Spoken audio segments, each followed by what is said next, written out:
Hello दोस्तों, स्वागत है आपका संकल्प एकेडमी के यूट्यूब चैनल में। जैसा कि आप लोगों को पता है, हमने यूटेरिया का प्रैक्टिस से शुरू किया है, कक्षा 6 से 12 तक के लिए है।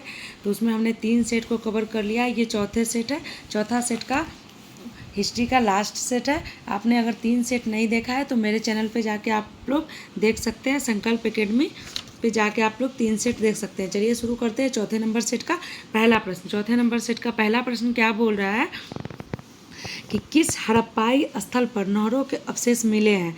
तो ये सोरतुघई स्थल पर मिले हैं। दूसरा नंबर क्वेश्चन पे चलते हैं। दूसरा नंबर क्वेश्चन क्या बोल रहा है, हड़प्पाई बस्तियों के संदर्भ में निम्नलिखित कथनों पर विचार करें। और ये सत्य कथन का चयन करने के लिए कह रहा है। तो कथन क्या है कि सामान्यतः हड़प्पा स्थलों की बस्तियां 2 भागों में विभाजित होती थी। ये कथन सत्य है। दूसरा बोल रहा है, एक छोटा लेकिन ऊंचाई पर बनाया गया जिसे दुर्ग कहा जाता था, दूसरा कहीं अधिक बड़ा लेकिन नीचे बनाया गया जिसे इसे निचला शहर कहा गया। ये भी कथन सही है। तो इसका क्या आंसर हो जाएगा? ऑप्शन नंबर सी, 1 और 2 दोनों। आते हैं हम तीसरे नंबर क्वेश्चन पे। तीसरा नंबर क्वेश्चन क्या बोल रहा है कि हड़प्पाई समाधानों के बारे में निम्नलिखित कथनों पर विचार करें। कथन क्या है कि इन समाधानों में मृत्यु के उपरांत जीवन की अवधारणा के सबूत मिले हैं। कथन सत्य है। दूसरा है, पुरुषों और महिलाओं दोनों के समाधानों में से आभूषण मिले हैं। तो ये भी कथन सत्य है। इसका आंसर क्या हो जाएगा? 1 और 2 दोनों इसके कथन सत्य। ऑप्शन नंबर बी ये राइट आंसर हो जाएगा। अब आते हैं चौथे नंबर क्वेश्चन पे। चौथा नंबर क्वेश्चन क्या बोल रहा है, हड़प्पा काल में वस्तुओं और उसके प्राप्ति स्थान पर मिलान करें। एक तरफ वस्तु है और दूसरा तरफ प्राप्ति स्थल है। तो इसका कैसे मिलान करेंगे? तो ये शंख कहाँ से मिलता था? तो ये बालाकोट से। शंख बालाकोट से। लाजवर्धमणि सोरतुघई से। तांबा कहाँ से मिलता था? तांबा तो ये खेतरी से। सोना ये दक्षिण भारत से। तो इसका राइट आंसर क्या हो जाएगा? ए नंबर। 1 के, 2 का डी, 3 का सी और 4 का B. Option number A is right answer. आते हैं 5वें नंबर क्वेश्चन पे। 5वां नंबर क्वेश्चन क्या बोल रहा है, हड़प्पाई व्यापार के संबंध में निम्नलिखित कथनों पर विचार करें। कथन क्या है कि हड़प्पा व्यापार समुद्र के मार्ग से होता था। दूसरा है, दिलमुख के लेख में हड़प्पा को मेलुहा कहा जाता था। तो इसका आंसर क्या है? इसका आंसर हो जाएगा ऑप्शन नंबर ए, केवल 1। हड़प्पा व्यापार समुद्र के मार्ग से होता था।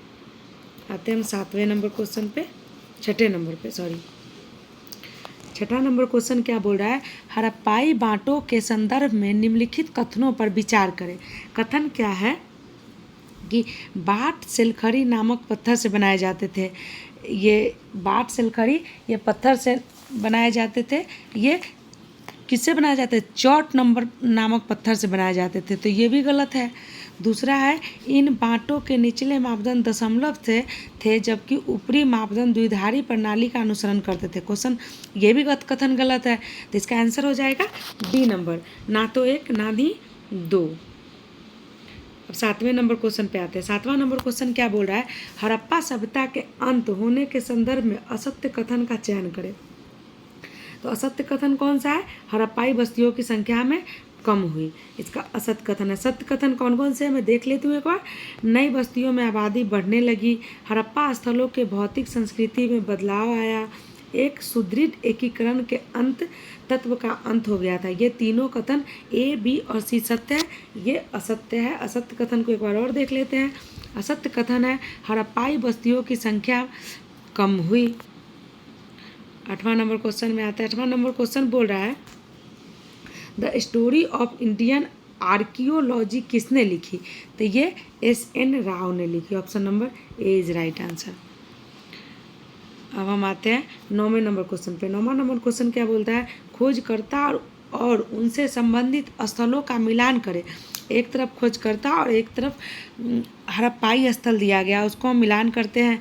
S.A. राव, ये S.R. राव क्या है? ये है लोथल। B.B. लाल ये क्या है? कालीबंगन। R.M.R. मुगल ये क्या है? बहावलपुर। R.S. बिष्ट क्या है? धौलावीरा। ठीक है, तो इसका सही आंसर क्या हो जाएगा? सही आंसर ए हो जाएगा, BADC। 10वें नंबर क्वेश्चन पे आते हैं। 10वां नंबर क्वेश्चन पूछ रहा है, ब्राह्मी और खरोष्टी लिपियों का अर्थ सर्वप्रथम किसने निकाला?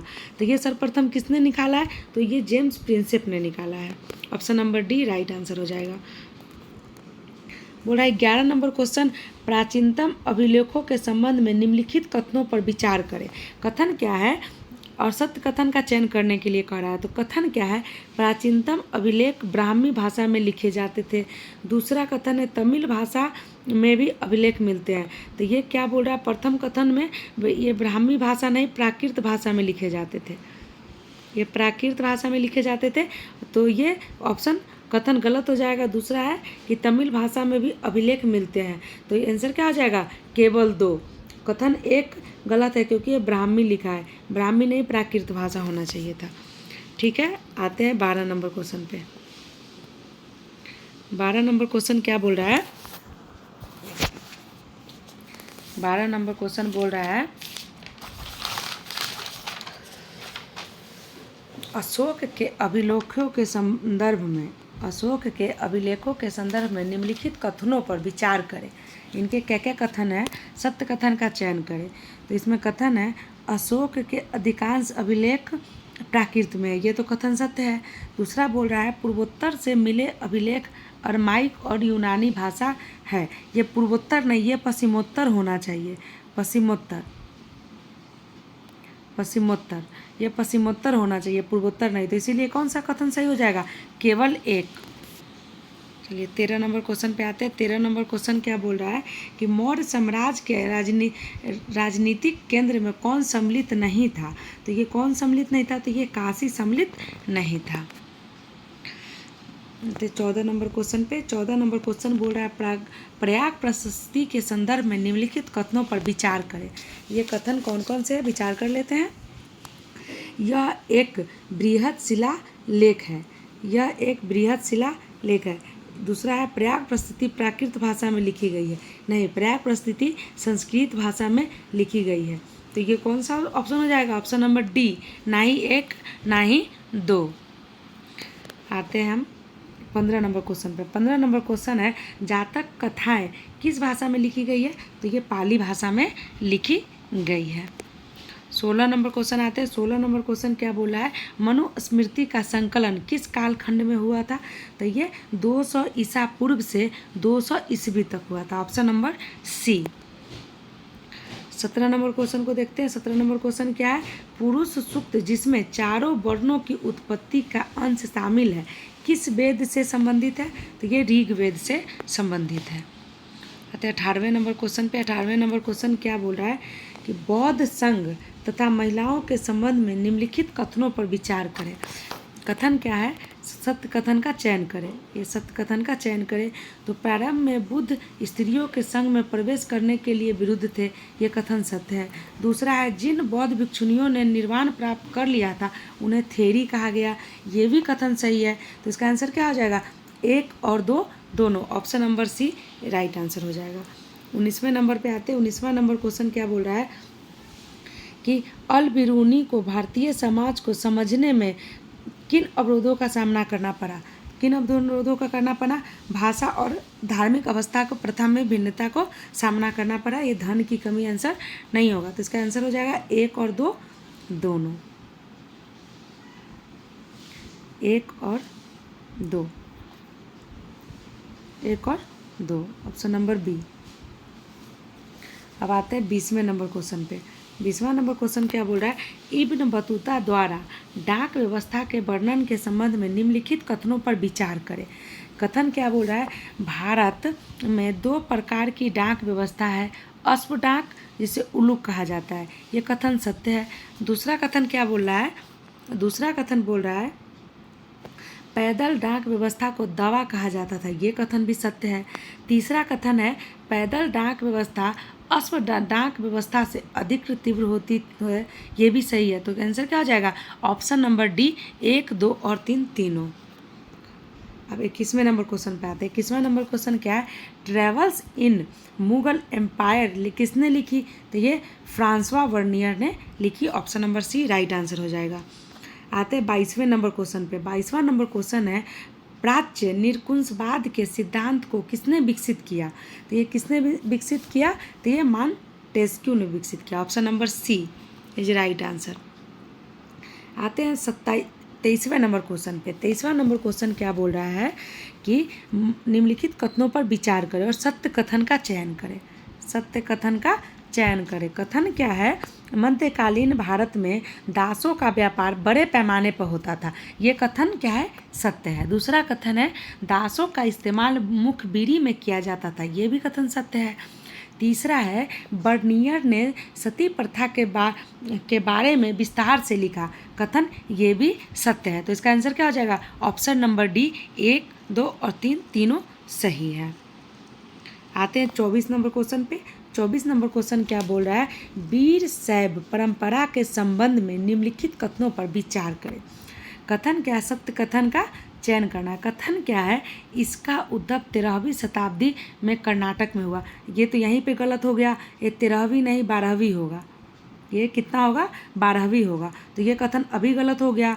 दूसरा कथन है, वे अपने मृतकों को विधि पूर्वक दफनाते हैं। तो इसका आंसर क्या हो जाएगा? ऑप्शन नंबर बी, केवल 2, क्योंकि यहाँ 13वीं नहीं 12वीं शताब्दी में कर्नाटक में हुआ था इसका उद्भव। वीर शैव परंपरा का उद्भव 12वीं शताब्दी में हुआ था, ना कि 13वीं। Option number B right answer हो जाएगा।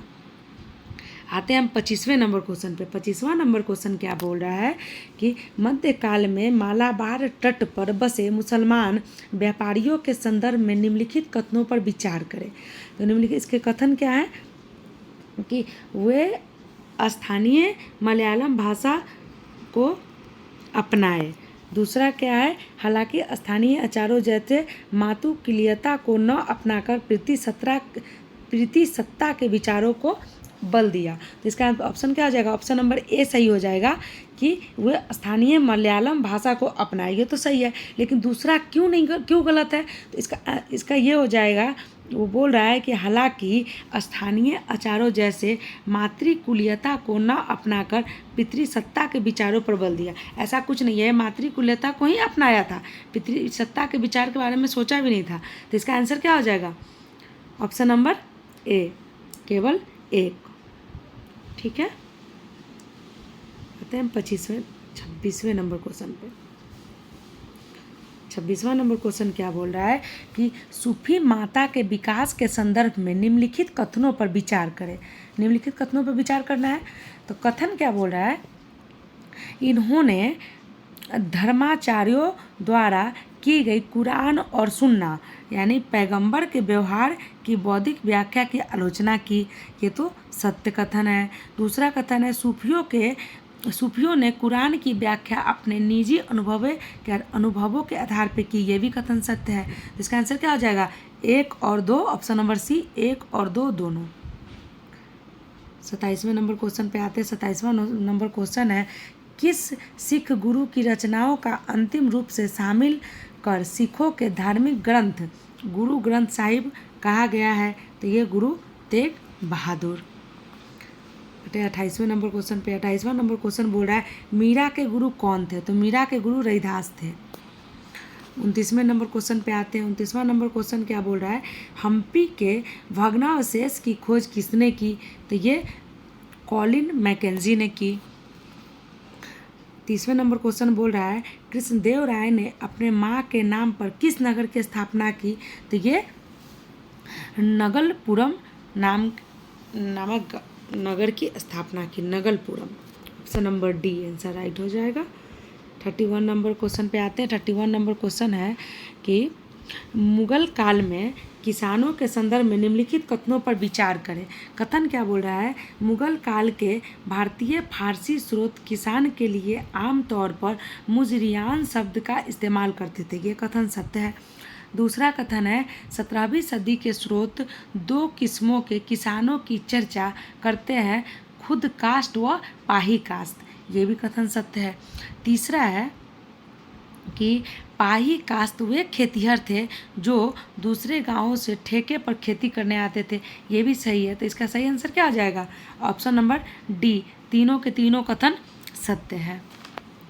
आते हैं 32वें नंबर क्वेश्चन पे। 32 नंबर क्वेश्चन क्या बोल रहा है मुगल कालीन ग्राम पंचायत के संदर्भ में निम्नलिखित कथनों पर विचार करें। ये कथन पे विचार करना है। तो कथन क्या है? सामान्यतः पंचायत में विभिन्न जातियों के लोग होते थे, ये भी सत्य कथन है। दूसरा है सार्वजनिक कार्यों के लिए एक ग्राम कोष होता था, ये भी सही है। तो इसका आंसर क्या हो जाएगा? 1 और 2 दोनों।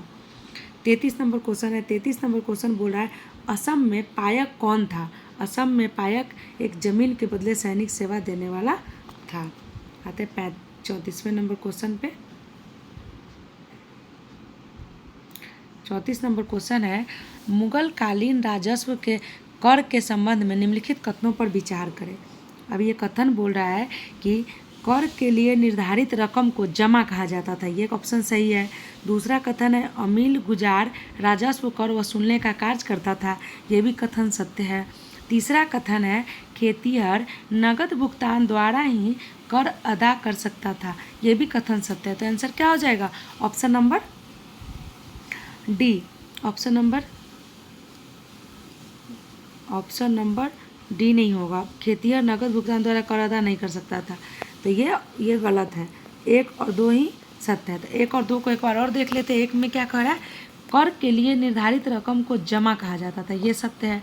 दूसरा है अमील गुजार राजस्व कर वसूलने का कार्य करता था, ये भी सत्य है। खेतिहर नगद भुगतान द्वारा कर सकता था, ये गलत है। आंसर नंबर 1 और 2 हो जाएगा।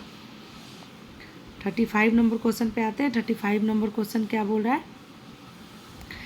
इस्तेमारी बंदोबस्त के बाद कुछ प्रारंभिक दशकों में जमींदार अपनी राजस्व मांग को अदा करने में बराबर कोताही करते रहे। इसके कारणों के संदर्भ में असत्य कथन को चयन करें। तो पहले हम असत्य कथन देख लेते हैं। तो ऑप्शन नंबर सी इसका असत्य कथन हो जाएगा। ऑप्शन नंबर सी में क्या दिया गया है?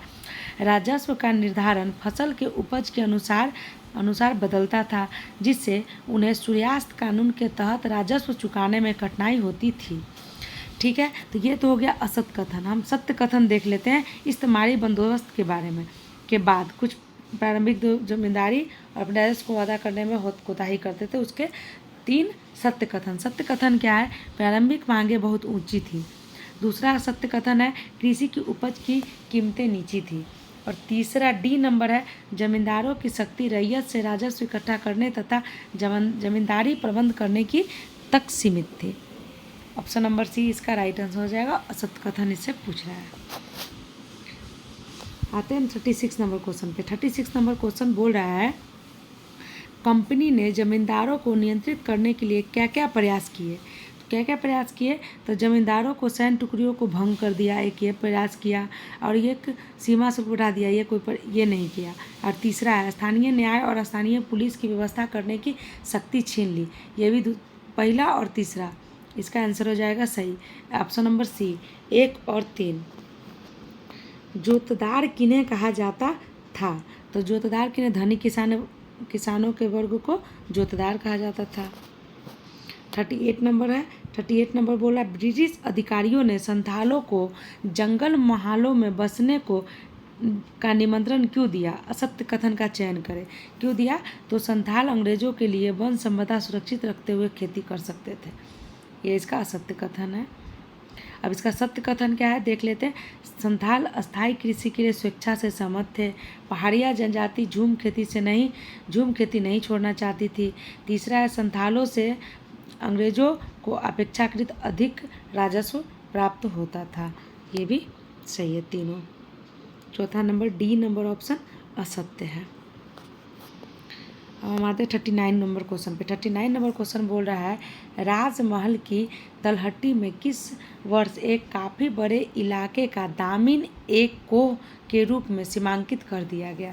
फिर से क्वेश्चन नंबर 39 देख लेते हैं। 39 नंबर क्वेश्चन है राजमहल की तलहटी में किस वर्ष एक काफ़ी बड़े इलाके को दामिन एक कोह के रूप में सीमांकित कर दिया गया? तो ये 1832 सन 1832 ईस्वी में कर दिया गया। तो हम 40वें नंबर क्वेश्चन पे। 40 नंबर क्वेश्चन क्या बोल रहा है? पहाड़िया लोग खेती क्वेश्चन बोला 40 नंबर, पहाड़िया लोग खेती के अपने तरीके जिसे झूम खेती को आगे सफलतापूर्वक क्यों नहीं चला सके ये? तो इसका ऑप्शन हो जाएगा, ये कह रहा है ऑप्शन कथन दिया गया कथन बोला है संथाल के राजमहल की पहाड़ियाँ पर बसने के कारण, ये भी सत्य है, इसीलिए पहाड़ी लोग नहीं चला सके। दूसरा है सर्वाधिक उर्वर जमीन जिनके लिए दुर्लभ हो जाने का कारण, उर्वर जमीन जिनके उनके लिए दुर्बल हो जाने के कारण, उर्वरता ज़्यादा दुर्लभ हो गया। ऑप्शन नंबर सी, 1 और 2 दोनों। अब आते हैं हम 41 नंबर क्वेश्चन पे। 41 नंबर क्वेश्चन क्या बोल रहा है, परिसीमन कानून के संबंध में निम्नलिखित कथनों पर विचार करें। तो कथन क्या है कि इसे अंग्रेजों ने 1859 में रैयतों को ऋणदाताओं के शोषण से बचाने के लिए पारित किया। दूसरा कथन है परिसीमन कानून के बारे में है, फिर से कथन सुन लीजिए, परिसीमन कानून के बारे में बोल रहा है, इसे अंग्रेजों ने 1859 में, कब, 1859 में रैयतों को ऋणदाताओं के शोषण से बचाने के लिए प्रेरित किया। दूसरा कथन है इसमें कहा गया कि ऋणदाता और रैयत के बीच हस्ताक्षरित ऋण पत्र केवल 3 वर्षों के लिए ही मान होंगे। परिसीमन के लिए दोनों कथन सत्य है। तो इसका आंसर क्या हो जाएगा, 1 और 2 दोनों। ऑप्शन नंबर सी हो जाएगा राइट आंसर। 42 नंबर क्वेश्चन पे आते हैं। 42 नंबर क्वेश्चन बोल रहा है दक्कन दंगा रिपोर्ट किस वर्ष पार्लियामेंट में पेश किया गया। तो ये कब, 1878 में पेश किया गया। Option number C right answer हो जाएगा। 43 नंबर क्वेश्चन आते हैं। 43 बोल रहा है 1857 की क्रांति के समय छोटा नागपुर स्थित सिंहभूम कोल आदिवासियों का नेतृत्व किसने किया था। तो ये किसने किया था, तो ये गोनू ने किया था, गोनू। 44 नंबर क्वेश्चन आते हैं। 44 नंबर क्वेश्चन क्या बोल रहा है, एक गिलास फल एक दिन हमारे ही मुंह आकर गिरेगा, इस संदर्भ में सत्य कथन को निम्नलिखित कथनों पर विचार करें। इस कथन को, सत्य कथन को चुनना है कि इस कथन के संदर्भ में निम्नलिखित कथनों पर विचार करें। तो कथन क्या बोल रहा है कि यह लॉर्ड कैनिंग का है। दूसरा कथन है यह भारतीय साम्राज्य के संदर्भ में बोला गया। तो ये कथन, ये क्या है, ये बोल रहा है यह लॉर्ड कैनिंग का है। यह कथन, ये लॉर्ड कैनिंग का नहीं, ये डलहौजी का है। किसका है, ये कथन लॉर्ड कैनिंग का नहीं, ये डलहौजी का कथन है। दूसरा बोल रहा है ये भारतीय साम्राज्य के संदर्भ में बोला गया। जी नहीं, ये ब्रिटिश साम्राज्य के संदर्भ में बोला गया। तो इसका ऑप्शन नंबर क्या हो जाएगा, डी, ना तो 1 और ना ही 2। आते हैं 55 नंबर क्वेश्चन पे। 55 नंबर क्वेश्चन क्या बोल रहा है, सहायक संधि के संदर्भ में असत्य कथन पर चयन करें। सहायक संधि के बारे में असत्य कथन पर चयन करें तो हम पहले कथन पढ़ते हैं। कथन क्या है, सहायक संधि लॉर्ड बेलेजली द्वारा 1798 में पारित किया गया, ये तो सत्य कथन है। दूसरा है सहायक अंग्रेज अपने सहयोगी की बाहरी और आंतरिक चुनौतियों से रक्षा करेंगे, ये भी कथन सत्य है। तीसरा कथन है सहयोगी पक्ष के भू क्षेत्र में एक ब्रिटिश सैनिक टुकड़ी तैनात होगी, ये भी कथन सत्य है। चौथा कथन देख लेते हैं कि सहयोगी पक्ष किसी और शासक के साथ संधि तो कर सकेगा परंतु अंग्रेजों की अनुमति के बिना किसी युद्ध में हिस्सा नहीं लेगा, ये कथन गलत है सहायक संधि के बारे में। तो यही, ये असत्य कथन बोला है, तो यही question option number D right answer हो जाएगा। आते हैं 46 नंबर क्वेश्चन का, देह से जान जा चुकी थी, शहर की काया बेजान थी, यह कथन किसके संदर्भ में है। तो ये अवध के विलय के संबंध में है। आते हैं 47 नंबर क्वेश्चन। 47 नंबर क्वेश्चन को देख लेते हैं। 47 नंबर क्वेश्चन है एक मुश्त बंदोबस्त भू राजस्व व्यवस्था कब लागू किया गया।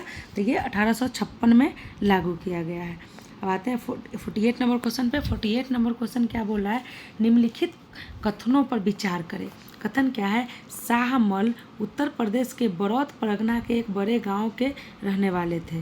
तो ये जो भी बोला बरौत, ये बरौत परगना उत्तर प्रदेश में है, ना कि मध्य प्रदेश। ये कहाँ है, यूपी में है, यूपी में है। तो ये कथन तो अभी गलत हो गया क्योंकि ये मध्य प्रदेश दिया है, तो यहाँ पे गलत हो गया। तो ये उत्तर प्रदेश के बरौत परगना के एक बड़े गांव के रहने वाले थे, तो ये कथन गलत हो गया। दूसरा है मौलवी अहमदुल्ला शाह ने चिन्हाट के विख्यात संघर्ष में हिस्सा लिया, ये सही है। तो आंसर क्या हो जाएगा, केवल 2, ऑप्शन नंबर बी। हम आते हैं 49 नंबर क्वेश्चन पे। 49 नंबर क्वेश्चन क्या बोला है, निम्न घटनाओं के कार्यक्रम का निर्धारण आरोही क्रम में करें।